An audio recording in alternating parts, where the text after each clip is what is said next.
सब पाकिस्तानियों, वही टाइम दोबारा आ गया है हमारे मुल्क के अंदर जहाँ पे हम लोग हमेशा की तरह आईएमएफ के ऊपर हर बात का इल्ज़ाम लगाएंगे। अब हम ये कहेंगे कि आईएमएफ कह रहा है टैक्स बढ़ाओ, हम ये कहेंगे आईएमएफ कह रहा है पेट्रोलियम लेवी बढ़ाओ, हम ये कहेंगे आईएमएफ कह रहा है सैलरीज पे टैक्स लगाओ, और हम ये भी कहेंगे कि आईएमएफ ने बिल्कुल नहीं कहा कि एग्रीकल्चर पर टैक्स लगाओ, आईएमएफ ने बिल्कुल भी ये नहीं कहा कि किसी तरीके से फिस्कल डिसिप्लिन करो, आईएमएफ ने ये बिल्कुल नहीं कहा कि टैक्स बेस बढ़ाओ।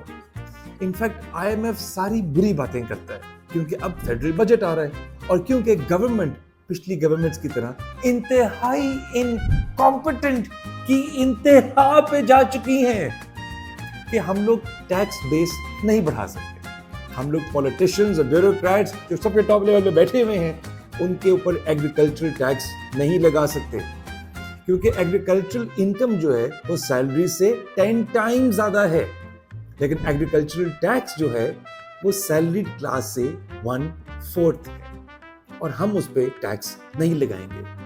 बताइए क्यों? यस, क्योंकि आईएमएफ ने कहा है। आईएमएफ कहता है सिर्फ गरीब तबके को मारो, अमीर को अमीर रहने दो, और हम लोग हर साल जब बजट आता है ऐसे ही बकवास करना शुरू कर देते हैं। लेकिन इसके अलावा जब हम लोगों को आईएमएफ से लोन लेना होता है तब आईएमएफ बहुत अच्छा है। आईएमएफ हर मुल्क की बड़ी मदद करता है, हमें तो आईएमएफ की बहुत जरूरत है। सो इस दफा याद रखिएगा, it is not the IMF, it is the incompetence of all governments which fail to enact proper measures.